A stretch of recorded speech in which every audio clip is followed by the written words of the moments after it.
How to cancel send request on Instagram. Hello everyone, this is Max. Welcome back to another tutorial video.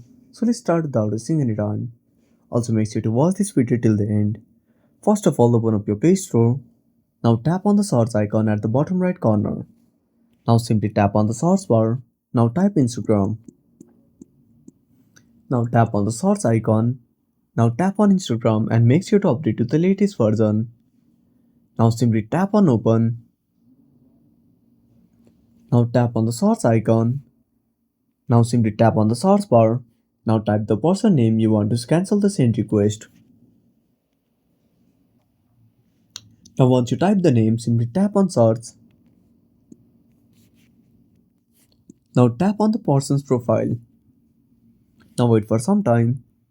Now tap on requested and that's it. You have cancelled the send request. So that's it. Thanks for watching. Make sure to subscribe our channel and hit the bell icon. See you in the next video.